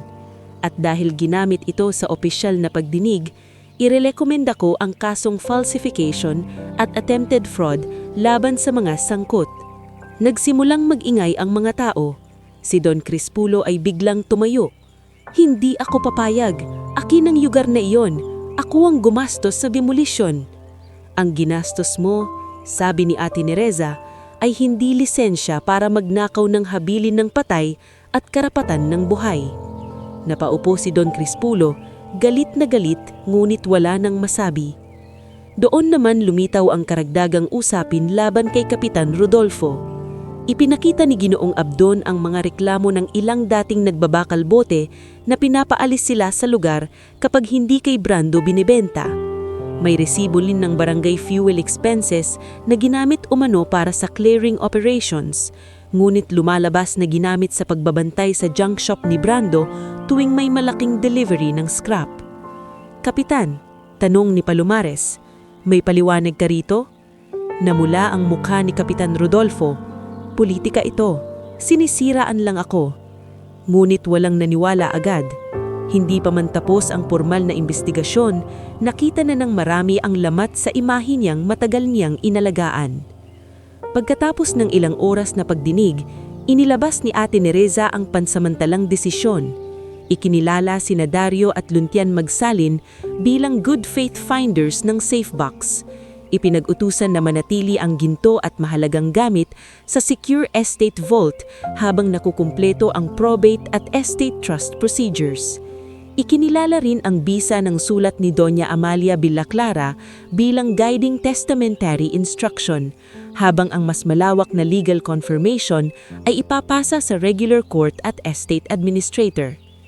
Ngunit may mahalagang bahagi ng desisyon na nagpaiyak sa Luntian. Batay sa malinaw na habilin, sabi ni Palomares, may nakalaang finder's share para sa mag-amang nagsauli at nag-report ng Safebox. Ang natitirang bahagi ng estate value ay ilalagay sa charitable trust na nakalaan para sa edukasyon, pabahay at kabuhayan ng mga mahihirap na pamilya, ayon sa sulat ni Doña Amalia Villaclara. Napatingin si Dario kay Ate Nereza. Ibig sabihin, mahinang sabi ng abogado, hindi na kayo babalik sa dati, pero mas mahalaga, hindi lang rin kayo ang aangat. Lumapit si Luntian sa ama at niyakap ito. Sa gitna ng maraming taong nanunood, hindi na niya pinigilan ng luha. Tay, nagawa natin ang tama. Hinaplos ni Dario ang buhok ng anak. Hindi tayo ang gumawa, anak. Ginabayan lang tayo ng mga taong hindi natin kinaluutan. Ang nanay mo, si Doña Amalia, at lahat ng tumulong sa atin noong wala tayong kahit ano. Sa mga sumunod na linggo, nagsimulang magbago ang takbo ng buhay nila. Hindi biglaan na parang himala, kundi dahan-dahan at legal. Natanggap nila ang unang bahagi ng finder's compensation matapos ang kaukulang proseso. Hindi bumili si Dario ng magarang sasakyan, hindi siya nagpatayo ng mansyon. Ang una niyang ginawa ay ipagamot ng maayos ang kanyang kamay at balikat. Sunod, binayaran niya ang lahat ng utang sa paaralan ni Luntian. Pagkatapos, pinalaki niya ang maliit na Maristela Reuse Center. Mula sa isang pwesto na may timbangan at bubong na yero, naging mas maayos itong recycling facility. May malinaw na listahan ng presyo, may resibo, may safety gloves, may malinis na tubig, at may silungang mapagpapahingahan ang mga mangangalakal. Kinuha ni Dario sina Kauldarico, Nanay Perla, Benjo at Salve bilang regular na katuwang. Si Mang Polding ang naging tagahatid ng mga nakaipong materyales sa mas malaking recycling plant sa bayan. Si Aling Sabel naman ay nagbukas ng maliit na karinderya sa tabi ng facility, kung saan abot kaya ang pagkain at libre ang lugaw tuwing Biyernes para sa mga batang anak ng manggagawa. Dario, sabi ni Aling Sabel habang nagharalo ng lugaw, parang kailan lang ako ang nagbibigay sa inyo ng tira. Ngayon, ikaw na ang nagpapakain sa kalahati ng sityo. Ngumiti si Dario. Hindi ko po nakakalimutan kung sino ang nag-abot sa amin noong wala kaming mahawakan. Si Luntian naman ay unti-unting bumalik sa pag-aaral nang mas buo ang loob. Nanalo siya sa City Science Fair gamit ang low-cost water filter na gawa sa recycled container, graba, uling, buhangin at tela. Nang tanggapin niya ang medalya, nakita niya sina Trixon at Nilo sa likuran. Si Harvey ay hindi dumalo, marahil sa hiya. Pagkatapos ng programa, lumapit si Trixon. Luntian, sabi niya nakayuko, pasensya na. Matagal na tumingin si Luntian sa kanya. Naalasan niya ang pangaasar, ang tawa, ang kasinungalingang muntik ng sumira sa kanila. Pero naalala rin niya ang kapatid ni Trixon na may sakit at kung paanong ginamit ng matatanda ang kahinaan ng bata. Hindi madali, pero ayokong maging kagaya nila. Basta wag mo nang ulitin sa iba. Tumanggo si Trixon, umiiyak. Samantala, bumagsak ang dating mapang-api sa paraang hindi madugo pero makatarungan. Si Don Crispulo ay sinampahan ng kasong falsification at labor violations matapos magsalita ang iba pang trabahador tungkol sa hindi pagbabayad ng tamang sahod at kawalan ng safety gear sa demolition. Si Attorney Selwyn Tadeo ay naimbestigahan at lumabas na suspendido na pala siya sa ibang kaso, kaya lalo pang lumalim ang pananagutan niya. Si Brando Hilario naman ay pansamantalang pinasara ang junk shop matapos mapatunayang may daya ang timbangan at kulang ang permit. Ang dati niyang mga suki ay lumipat kay Dario, hindi dahil sa ginto, kundi dahil unang beses nilang naranasan na timbangin ng patas. Si Kapitan Rodolfo naman ay sinuspende habang iniimbestigahan ang reklamo sa paggamit ng barangay resources para sa sariling interes. Hindi na siya makababa ng pick-up ng nakataasang baba. Kapag dumadaan siya sa palengke, ang dating mga bumabati ng takot ay tahimik na lang tumitingin. Si Mireya Santelmo naman, na bagamat walang kasong kriminal, ay unti-unting iniwasan ng mga suki matapos kumalat na siya ang isa sa unang nagpakalat ng maling paratang laban sa mag-ama. Isang hapon matapos ang abalang araw sa Maristela Reuse Center, nakaupo sina Dario at Luntian sa harap ng bagong pwesto. Hindi pa ito perpekto, may ilang yero pa rin kailangang ayusin, may utang pa rin dapat bayaran sa suppliers, at may papeles pa rin hinihintay mula sa estate trust. Ngunit malayo na ito sa dati nilang karitong halos bumigay sa bigat ng kalawang at panununya. "Tay," sabi ni Luntian habang pinagmamasdan ng mga batang nagbabasa sa maliit na sulok na ginawa nila sa tabi ng karinderya ni Aling Sabel. "Kung hindi natin nakita ang safe box, ganito kaya tayo ngayon?" Tahimik na tumingin si Dario sa langit. "Siguro hindi. Pero alam mo anak, hindi lang safe box ang nagdala sa atin dito." "Ano po?" "Yung hindi natin pagbenta agad, yung hindi natin pagtatago, yung mga taong tumulong, yung pagpili nating huwag maging sakim kahit pwede na sana." Napatingin si Luntian sa karatulang may pangalan ng kanyang ina, Maristela Reuse Center. Sa ilalim nito, may maliit na linyang siya mismo ang nagsulat. "Walang basurang tao, lahat may halagang dapat kilalanin." Sa gabing iyon, habang isa-isang pinapatay ang ilaw sa facility, naramdaman ni Dario na totoong nagbago na ang buhay nila. Hindi na sila ang mag-amang pinagtatawanan habang nagtutulak ng lumang safe box sa kalsada. Ngunit hindi rin sila naging taong nasilaw sa ginto. Ang yaman ay dumating, oo. Pero sa halip na gawing pader sa pagitan nila at ng dating mundo, ginawa nila itong tulay para may iba pang makatawid. At sa malayo, habang naghahanda ang Maristela Amalia Foundation para sa unang proyekto nito, nagsisimula na ang mas malaking pangarap. Isang pangarap na hindi na lang para sa mag-ama, kundi para sa buong sitio Maligaya na minsang naniwalang ang mahirap ay hanggang pangarap na lang. Lumipas ang ilang taon mula nang unang buksan ang kinakalawang na safe box na nagpayanig sa buhay ni Dario at Luntian. Ang dating maliit na Maristela Reuse Center na nagsimula lamang sa isang timbangan, yero at piraso ng karatulang ipininta ng bata, ngayon ay isa ng maayos na livelihood center sa sitio Maligaya. Hindi ito kasing laki ng pabrika sa siyudad. Hindi rin ito kumikinang sa salamin at marmol. Ngulit sa mata ng mga taong minsang nabuhay sa kalawang, putik at pangungutya, isa itong palasyo ng pagkakataon.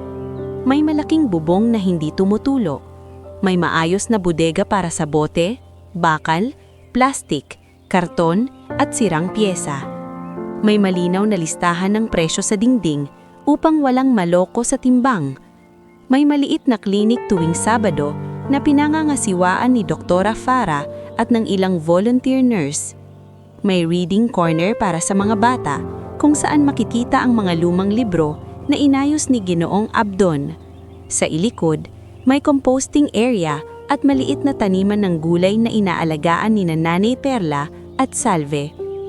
Sa dating tambakan kung saan dati naglalaro ang mga bata sa gitna ng bubog at kalawang, ngayon ay may bakod, ilaw at sahig na semento.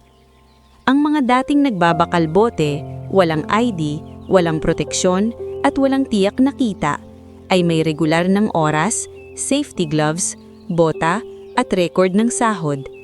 Sina Ulderico, Benjo, Ramilon at iba pang minsang palipat-lipat ng junk shop ay naging bahagi ng kooperatiba na unti-unting binuo ni Dario sa tulong ni Attorney Neresa Kalumpit. Si Dario Magsalin ay hindi na ang dating payat na lalaking halos bumigay ang balikat sa pagtutulak ng kariton. May mga puti na sa buhok niya at hindi na lubusang nawala ang panghinigig ng ilang daliri. Ngunit mas tuwid na siyang tumayo ngayon. Hindi dahil yumaman siya, kundi hindi na niya kailangang yumuko sa mga taong dati ay ginagamit ang gutom para manakot. Gayunman, hindi rin siya naging mayabang. Tuwing umaga, siya pa rin ang unang dumarating sa center. Siya pa rin ang personal na sumusuri ng timbangan. Kapag may bagong mangangalakal na takot lumapit, siya mismo ang kumakausap. Dito, madalas niyang sabihin, hindi timbang ng bulsa ang tinitingnan namin, timbang ng pinaghirapan. Si Luntian naman ay hindi na batang palaging may sugat sa palad at alikabok sa uniforme. Binata na siya, matangkad, payat pa rin ngulik mas matatag ang anyo. Scholar siya sa civil engineering sa isang universidad sa lungsod. At kilala siya hindi dahil sa yaman ng pamilya, kundi mga disenyong ginagawa niya para sa abot-kayang pabahay ng mahirap. Tuwing weekend, umuuwi siya sa Sitio Maligaya upang tumulong sa center at magturo ng basic math at drawing sa mga bata sa reading corner. Isang Sabadong hapon, habang nagpapakita si Luntian ng simpleng drawing ng bahay sa mga bata, lumapit sa kanya si Benjo, isa sa dating batang nangangalakal na ngayon ay trainee sa sorting area. Kuya Luntian, tanong ni Benjo, totoo po bang dati dito rin kayo naghahanap ng bote? Ngumiti si Luntian. Oo, minsan nga mas maliit pa ako sa sako na binubuhat ko. Pero hindi po ba nakakahiya? Natigil si Luntian. Tiningnan niya ang batang nakasuot ng lumang tsinelas, may dumi sa pingi, pero maliwanag ang mata. Parang nakita niya ang sarili niya noon. Hindi nakakahiya ang lumaban ng marangal. Ang nakakahiya, yung may kaya kang tumulong pero pinili mong manakit. Sa kabilang bahagi ng center, abala si Aling Sabel sa kanyang maliit na karenderya. Hindi na siya naghahalo ng lugaw sa kalderong halos butas na. May maayos na siyang kalan, mesa at maliit na signage. Sabel's Lugaw at Kalinga. Tuwing Biyernes, tulad ng ipinangako ni Dario, libre ang lugaw para sa mga batang walang baon. Si Mang Polding naman, kahit mas maputi na ang bigote, ay patuloy na naghahatid ng mga recyclable materials gamit ang bagong tricycle na ipinangako noon ni Luntian. Sinabi ko sa iyo noon bata. Biro ni Mang Polding isang hapon habang inaayos ang side mirror. Isulat mo yung pangako mo. Buti na lang hindi mo nakalimutan. Hindi po ako nakakalimot, Mang Polding, sagot ni Luntian. Dapat lang, kasi kung nakalimot ka, kukunin ko tong tricycle at ipaparada ko sa sala nyo. Nagtawanan sila, ngulit sa likod ng tawanan ay may bigat ng alaala. Ang mga araw na kahit saging at libreng sakay ay malaking biyaya na. Ngunit kahit umangat na ang buhay nila, hindi ibig sabihin ay wala na silang bagong pagsubok. Isang araw, dumating sa center ang isang lalaking nagngangalang Lisandro Cuenca. Nakasuot siya ng mamahaling relo, malinis na polo, at sapatos na halatang hindi pa nakakatapak sa putik. Kasama niya ang 2 assistant at isang folder na puno ng proposal. Ginoong Magsalin, sabi ni Lisandro habang nakangiti. Napakaganda ng ginawa ninyo rito, pero alam nyo, kaya pa itong palakihin. Industrial scale, mas malaking kita, mas mabilis na expansion. Pinaupo siya ni Dario sa maliit na opisina. Naroon din si Luntian, Attorney Neresa at Ginoong Abdon na ngayon ay isa sa board advisors ng Maristela Amalia Foundation. Inaalo ko kayong bilhin ng controlling share ng facility. Hindi nyo na kailangan mamroblema sa operasyon. Makakakuha kayo ng malaking halaga, sapat para mamuhay ng komportable habang buhay. Tahimik na binasa ni Dario ang proposal. Nang nakita ni Luntian ang inong pahina, kumunot ang noo niya. Bakit may restructuring plan? Tanong ng binata. Ngumiti si Lisandro. Normal iyon. Kapag pinalaki ang operasyon, kailangang bawasan ng inefficient labor. May makinarya tayong ipapasok. Hindi na kailangan ng ganun karaming tao sa sorting. Ibig sabihin, sabi ni Luntian, marami kayong tatanggalin. Hindi natin kailangang gamitin ang salitang tanggal, sagot ni Lisandro. Redeployment, transition, separation package. Sa madaling salita, mawawalan sila ng trabaho, sabi ni Attorney Neresa. Hindi nawala ang ngiti ni Lisandro, ngunit namlamig ang boses. Negosyo ito, attorney, hindi charity. Doon tumingin si Dario sa labas ng bintana. Nakita niya si Ka Olderico na nagtuturo sa bagong worker kung paanong ligtas na buhati ng bakal. Nakita niya si Nanay Perla na pinapainom ng tubig ang apo. Nakita niya si Benjo na bit-bit ang libro mula sa reading corner. Naalala niya ang sarili niya noon, hawak ang kariton, pinagtatawanan sa palengke, binabarat sa timbang, itinuturing na dumi sa daan. Pag-iisipan namin, maikling sabi niya. Nang umalis si Lisandro, bumigat ang hangin sa opisina. Malaking pera iyong tay, sabi ni Luntian. Hindi dahil gusto niya, kundi dahil alam niyang kailangang aminin ang bigat ng alok. Oo, sagot ni Dario, sobrang laki. Pero kapalit noon, babalik sa wala ang marami. Hindi sumagot si Dario. Sa halip bumanggabihan, umuwi siya sa bahay na matagal na nilang pangarap ni Maristela. Hindi ito mansyon, kahit kaya na sana nilang magpatayo ng ganoon. Simple lang ito, may 2 kwarto, matibay na bubong, maliit na hardin, at bintanang dinisenyo ni Luntian upang pumasok ang hangin kahit walang aircon. Sa sala, nakalagay sa isang kahoy na kahon ang lumang kwaderno ni Maristela. Binuksan ito ni Luntian habang katabi ang ama. Sa isang pahina, may nakasulat sa kamay ng kanyang ina. Kapag umangat ka anak, huwag mong hilahin ang hagdan pataas. Ibaba mo para may makasunod. Matagal hindi nagsalita si Dario. Hinaplos niya ang pahina na parang kamay ni Maristela ang nahawakan niya. Parang alam ng nanay mo na darating ang araw na kailangan nating pumili, bulong niya. Kinabukasan, pumunta sila sa puntod ni Maristela. Tahimik ang sementeryo. May dala silang puting bulaklak at maliit na kandila. Umupo si Dario sa tabi ng puntod, habang si Luntian ay nakatayo sa likod niya. Maristela, mahinang sabi ni Dario, may pagkakataon kaming yumaman pa ng lalo, pero may matatapak kami. Alam kong kung nandito ka, titignan mo lang ako ng tahimik, tapos may iintindihan ko na ang sagot. Napangiting malungkot si Luntian. Ganun ba ang nanay mo? Oo, hindi kailangang sumigaw ang nanay mo. Kapag mali ako, isang tingin lang niya, talo na ako. Matapos ang pagbisita, dumiretso sila sa bahay ampunan kung saan nakatira si Inang Celestina, ang dating kasambahay ng mga Wilaklara.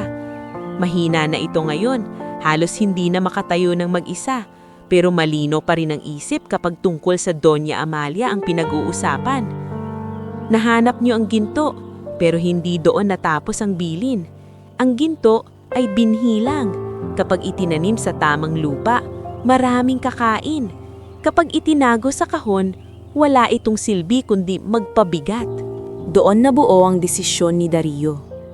Hindi niya ibebenta ang controlling share ng Maristela Reuse Center. Tatanggap siya ng partnerships, teknolohiya at training kung kailangan. Ngunit hindi sa paraang mawawala ang trabaho, dignidad at boses ng mga taong bumuo sa center. Sa tulong ni Attorney Neresa, inayos nila ang papeles upang ang ilang bahagi ng negosyo ay maging cooperative shares para sa mga empleyado. Hindi man sila lahat maging biglang mayaman, magkakaroon sila ng pag-aari, karapatan at bahagi sa pag-unlad. Hindi natuwa si Mireya. Nagpadala pa siya ng mas mataas na alok. Pagkatapos ay nagbanta na may ibang investors na pwedeng magtayo ng kalabang planta. Ngulit hindi natakot si Dario. Kung negosyo lang ang dala nyo, sabi niya sa huling meeting, marami kayong mabibili. Pero kung ang hinahanap nyo ay kaluluwa ng lugar na ito, hindi iyon nakapirma sa kahit anong kontrata. Makalipas ang 1 taon, natupad ang pinakamalaking proyekto ng Maristela, ang Maristela Amalia Community School and Skills Center. Itinayo ito sa dating bahagi ng tambakan na minsang kinakapakutang daangan ng mga bata. Si Luntian, bilang graduating engineering student, ang tumulong magdisenyo ng gusali. Gumamit sila ng recycled materials, rainwater collection system, murang ventilation design, at mga bintanang malalaki upang hindi maging kulob ang mga silid. Sa araw ng pagbubukas, napuno ang paligid. Dumalo sina Ginoong Abdon, Doktora Farah, Attorney Nereza, Mang Polding, Aling Sabel, Inang Celestina na nakaupo sa wheelchair, Kaoldarico, Nanay Perla, Ramilon, Benjo, Salve, at maraming batang minsang walang matinong lugar para mag-aral. May mga guro, volunteers, magulang, at maging ilang taong dating nanakit sa kanila. Sa gilid ng entenada, nakita ni Luntian si Mireya Santelmo. Matanda na itong tingnan kesa dati. Wala na ang dating kapal ng alahas. Wala na rin ang tindig na parang laging may hinahamak. Lumapit siya kay Dario. Hawak ang maliit na supot ng prutas. Dario, sabi niya, hirap na hirap banggitin ng pangalan nito nang walang yabang. Hindi ko alam kung may karapatan akong pumunta rito. Tahimik siyang tiningnan ni Dario. Pinagtawanan ko kayo noon, pagpapatuloy ni Mireya. Pinagkalat ko pa na baka magnanakaw kayo dahil gutom kayo. Akala ko kapag may pera ako, mas mataas na ako sa inyo. Pero nawala rin ang negosyo ko. Nawala ang mga suki. At doon ko lang naintindihan kung gaano kasakit tingnan na parang wala kang halaga. Lumapit si Luntian. Matagal niyang tinignan ang babaeng minsang nagsabing baka magnanakaw sila dahil gutong sila. Humihingi po ba kayo ng tawad? Tanong niya. Tumulo ang luha ni Mireya. Oo, kahit alam kong huli na. Hindi agad sumagot si Luntian. Sa isip niya, bumalik ang araw na pinagtatawanan sila habang itinutulak ang safe box. Bumalik ang init sa mukha, ang sakit sa palad, ang panginginig sa boses. Ngunit sa likod ng lahat, narinig niya ang tinig ng ama. Hindi ibig sabihin na talo tayo ngayon, talo na tayo habang buhay. Pinapatawad ko po kayo, sabi ni Luntian. Pero sana, ang pagsisisi ninyo, hindi lang salita. Mula noon, pinayagan nilang tumulong si Mireya sa feeding program. Hindi bilang leader, hindi bilang may-ari, kundi bilang volunteer na naghihiwa ng gulay, naguhugas ng plato, at natututong tumingin sa mata ng mga batang dati niyang iniiwasan. Si Brando Hilario naman, matapos ang kasong pandaraya sa timbangan at ilang buwang pagkakakulong dahil sa kaugnay na reklamo, ay bumalik sa sitio Maligaya na halos walang-wala. Maraming ayaw tumanggap sa kanya, ngunit isang araw, lumapit siya kay Dario sa center. Trabaho lang, sabi ni Brando, hindi makatingin ng diretsyo. Kahit tagabuhat, kahit anong mabigat. Tinignan siya ni Dario. Hindi madali sa akin na tanggapin ka. Alam ko. Hindi kita tatanggapin dahil naaawa ako. Tatanggapin kita kung susunod ka sa patakaran dito. Walang daya, walang pananakot, walang pagmamaliit sa mas mahina. Tumanggo si Brando, luhaan. Susunod ako. Hindi naging madali ang pagbabalik niya. Maraming nagduda, ngunit sa paglipas ng panahon, natuto siyang tumahimik, magtrabaho, at humingi ng tawad sa mga taong minsan niyang niloko. Hindi siya naging bayani. Hindi rin agad nabura ang kasalanan niya, ngunit naging patunay siya na may mga taong pwedeng magbago kung handa silang magsimula muli sa pinakamababang lugar. Sa araw ng pagtatapos ni Luntian sa kolehiyo, suot ni Dario ang pinakamalinis niyang barong. Nakaupo siya sa audience kasama sina Aling Sabel, Mang Polding, Ginoong Abdon at Attorney Nereza. Nang tawagin ng pangalan ni Luntian magsalin bilang cum laude sa civil engineering, tumayo ang buong hanay ng mga taga-sitio Maligaya. Hindi napigilan ni Dario ang pag-iyak. Matapos ang programa, May lumapit kay Luntian na kinatawanan ng malaking construction firm sa Maynila. Mataas ang alok, may sasakyan, condo allowance at malaking sahod. Pinakinggan ito ng magalang. Pagkatapos, ngumiti siya. "Salamat po," sabi niya. "Pero may uuwian akong pangarap." Pagbalik niya sa sitio Maligaya, sinimulan niya ang unang proyektong pabahay para sa mga pamilyang matagal nang nakatira sa delikadong tabing riles. Hindi libre lahat, dahil ayaw niyang gawing limos ang dignidad ng tao. Ngunit abot kaya ang hulog, matibay ang disenyo, at may kabuhayang kasama upang hindi sila malubog sa utang. Ang unang model house ay hango sa drawing sa lumang kwaderno ni Maristela. 2 bintana, maliit na kusina, matibay na bubong at bakuran may malunggay. Isang gabi, matapos ang inaugurasyon ng unang hanay ng bahay, naglakad sina Dario at Luntian patungo sa dating barong-barong nila. Hindi nila ito tuluyang giniba. Inilipat nila ang ilang bahagi nito sa loob ng compound ng community school bilang memorial corner. Nandoon ang lumang kariton, ang sako, ang timbangan na minsan mali ang basa, at isang larawan ni Maristela. Sa tabi nito, nasa salamin ang unang pahina ng kanyang kwaderno. Tumayo ang mag-ama sa harap nito. Tahimik ang gabi, ngunit hindi na ito ang dating katahimikang puno ng gutom at takot. Sa paligid nila, may ilaw sa paaralan, may tawanan ng mga batang nagbabasa, may tunog ng mga manggagawang nagsasara ng bodega, at may amoy ng lugaw mula sa karinderya ni Aling Sabel. "Tay," sabi ni Luntian, "naisip mo ba minsan kung hindi natin inuwi ang safe box?" Ngumiti si Dario. "Oo, pero mas naiisip ko kung paano kung binenta natin agad, o itinago, o nag-away tayo sa laman. Siguro may pera tayo, pero wala nito." Tumingin siya sa paligid.